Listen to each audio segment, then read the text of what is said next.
এই সংহতিত কৈছে কি যে ইয়াত এই সংহতিৰ মৌলবোৰ কি কি দিয়া আছে যে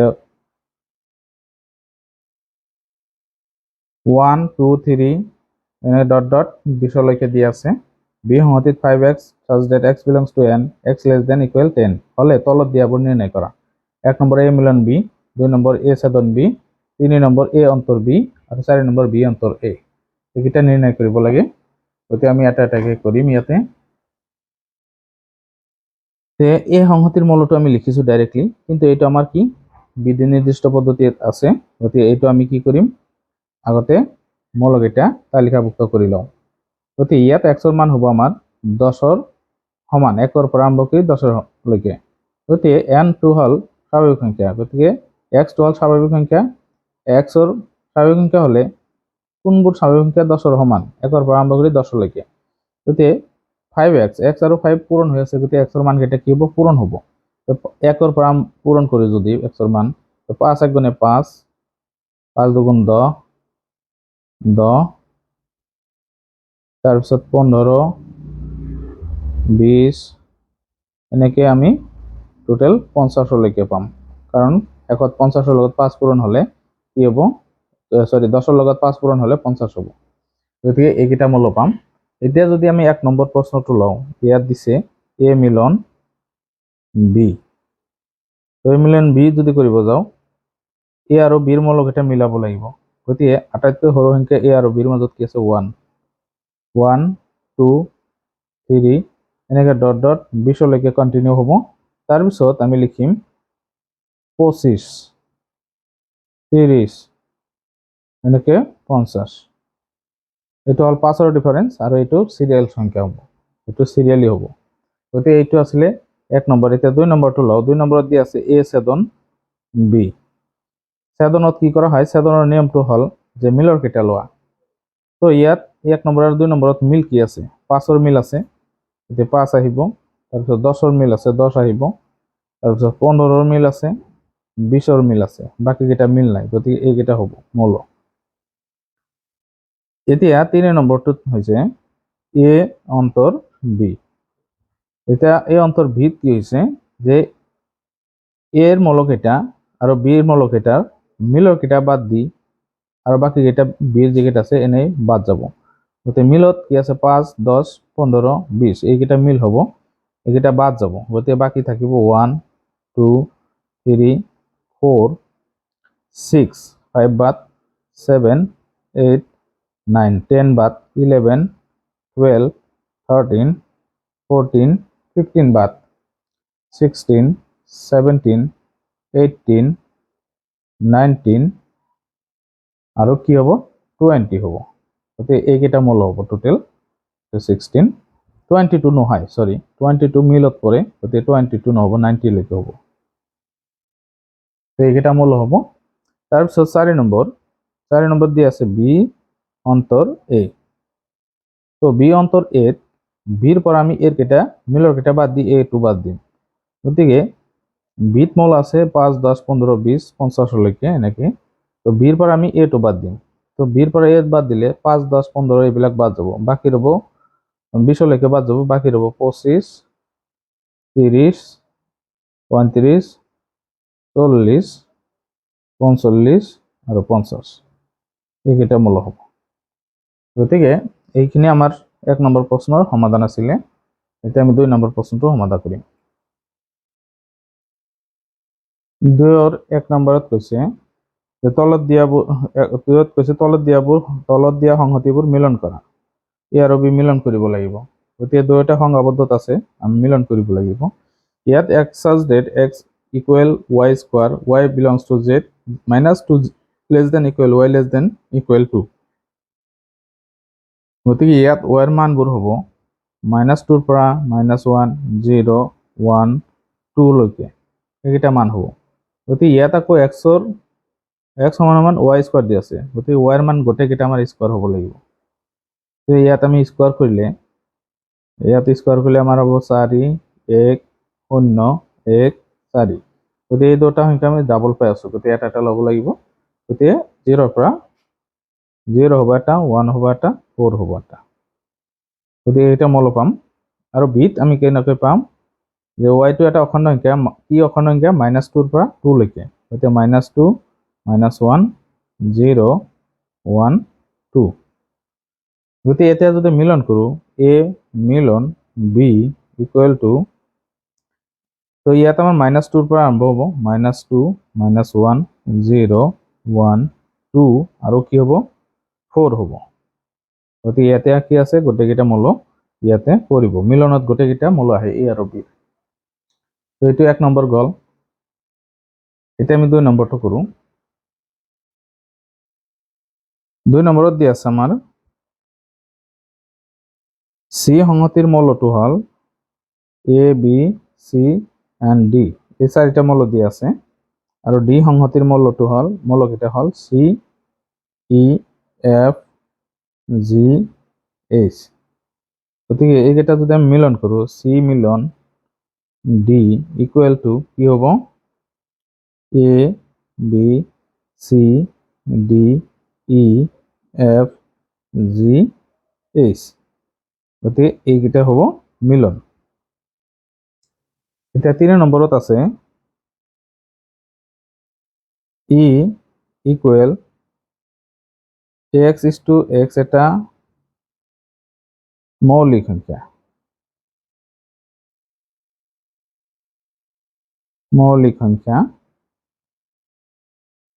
যেটো নাকি x less than 50 তার মানে 50 এর তলত থাকা মৌলিক সংখ্যা গতিকে ইয়াত মৌলিক সংখ্যাবোৰ কি হ'ব 2 3 5 7 11 13 17 19 23 29 তাৰপিছত হল আমাৰ 31 37 41 43 আৰু 47 এইকেইটা হ'ব আমাৰ মৌলিক সংখ্যা তাৰপিছত f নম্বৰত কৈছে f সংহতিটোৰ মূলটো হল y is to y এটা যৌগিক সংখ্যা যেটো নাকি y less than 10 এইকেইটা 10 ৰ তলত যৌগিক সংখ্যা কি আছে গতিকে যৌগিক সংখ্যাৰ কি হয় উৎপাদক দুটাতকৈ বেছি থাকে গতিকে ইয়াত যৌগিক সংখ্যাবিলাক হ'ব 4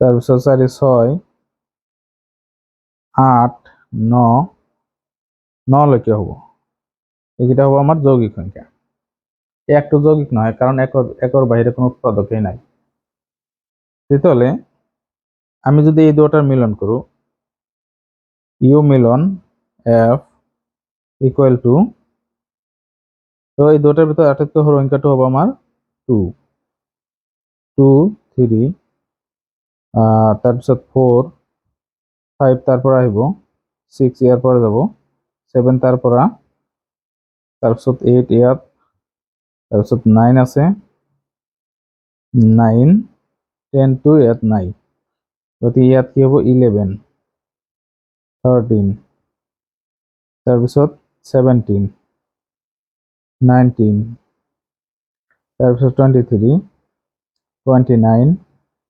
31 37 তাৰপিছত হ'ব 41 43 47 গতিকে এইকেইটা দুটাৰ মিলন এইকেইটা হ'ব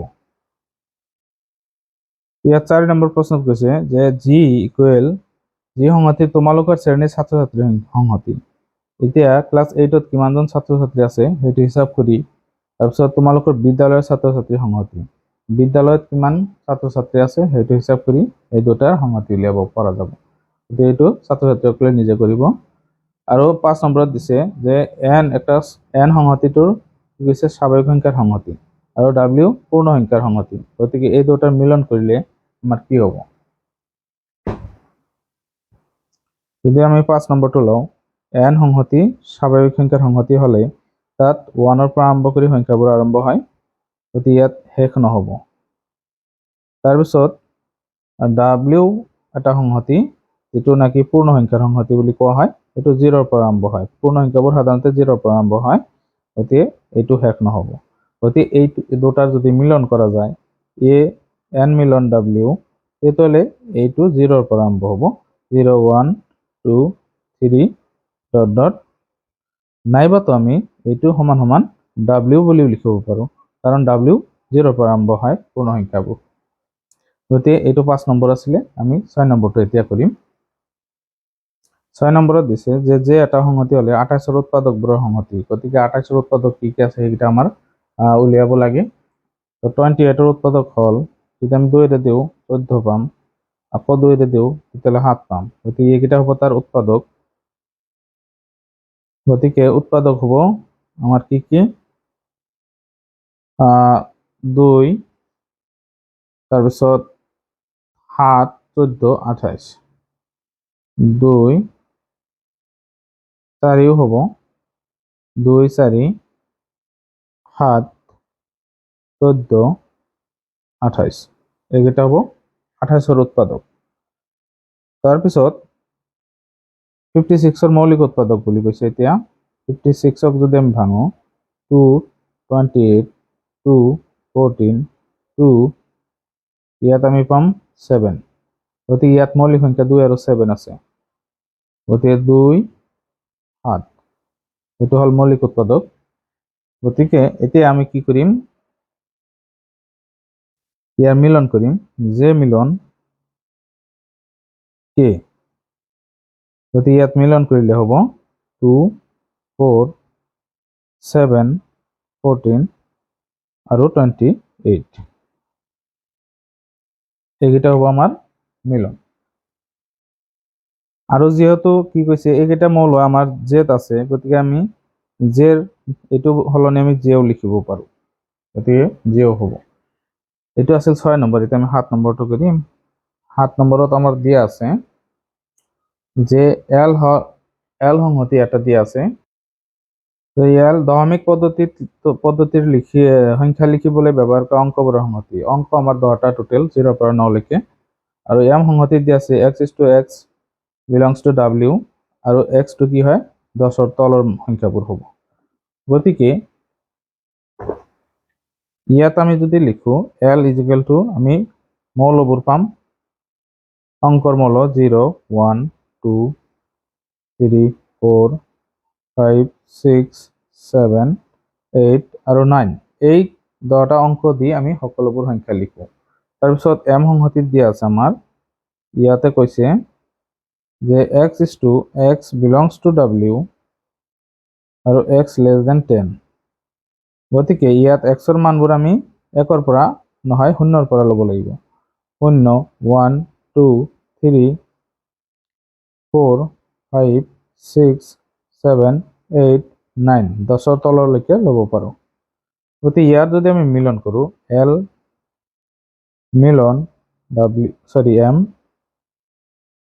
এইটো m হ'ব গতিকে ইয়াত হ'ব আমাৰ 0 1 2 3 4 5 6 7 8 9 গতিকে এইকেইটা হ'ব গতিকে এইকেইটা আমাৰ কি আছে m সংহতিটিৰ মৌল গতিকে আমি এইটো m সংহতি নাইবাতো আমি l সংহতি লিখিব পাৰো l বা m গতিকে এটা মৌল হ'ব এতিয়া আমি কি কৰিম 8 নম্বৰ প্ৰশ্নটো সমাধান কৰিম তো ইয়াত এই সংহতি দিয়া আছে এই সংহতি কৈছে x এটা 10 ৰ গুণিতক যেটো নাকি 100 ৰ তলত থকা গতিকে 1 ৰ তলত থকা 10 ৰ গুণিতক কি কি আছে 10 20 30 40 50 60 70 80 আৰু 90 হ'ব এইটো 100 ৰ তলৰ 10 ৰ গুণিতক তাৰপিছত ইয়াত মৌল ডাইৰেক্ট দিয়া আছে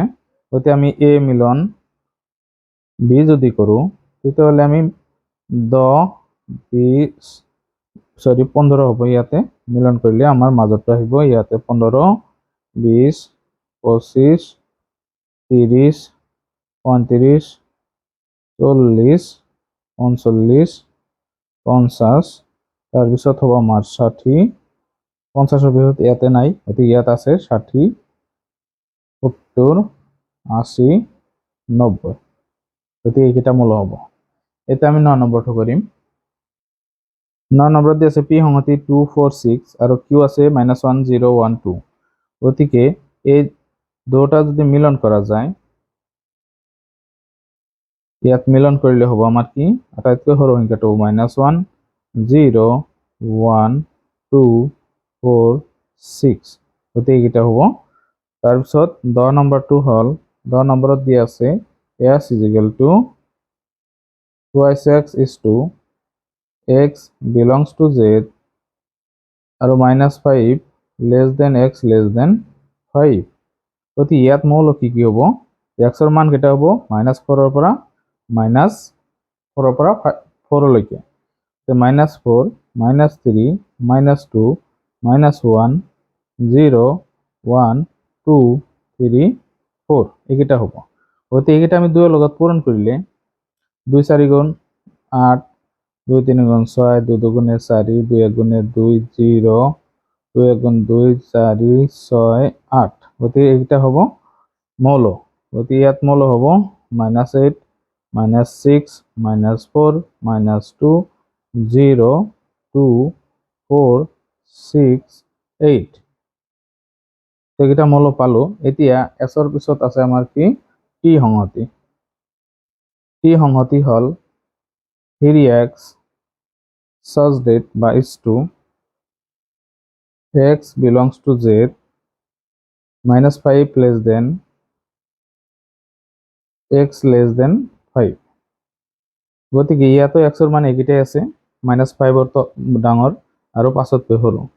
গতিকে এইকেইটা আমি যদি 3 ৰ লগত পূৰণ কৰোঁ 3 4 গুণ 12 3 3 গুণ 9 গতিকে -3 2 গুণে 6 আৰু 3 1 গুণে 3 0 3 1 গুণ 3 6 9 12। গতিকে ইয়াত মৌল আমি পাম, ইয়াত মৌল কেইটা হ'ব আমাৰ -12 -9 -6 -3 0 3 6 9 12। গতিকে এটা মৌল হ'ব। এতিয়া যদি আমি এছ মিলন টি কৰোঁ তেতিয়াহ'লে ইয়াত মৌল হ'ব আমাৰ আটাইতকৈ সৰু মৌলটো হ'ব -12 তাৰপিছত -12ৰ পিছত -11 নাই -10 নাই -9 আছে, -9 -8 -7 নাই -6 তাৰপিছত -5 নাই -5 নাই -4 আছে -4 -3 তাৰপিছত -2 0 তাৰপিছত 2 3 4 5 নাই 6 আছে 7 নাই 8 আছে তাৰপিছত 9 12 এইকেইটা মৌল হ'ব। গতিকে এইখিনি আছিল 2 নম্বৰ প্ৰশ্ন কেইটাৰ সমাধান। তো ভিডিওটো ইমানতে সামৰিছোঁ। যদি ভিডিওটো ভাল লাগে প্লিজ চেনেলটো সাবস্ক্ৰাইব কৰি দিব। ধন্যবাদ।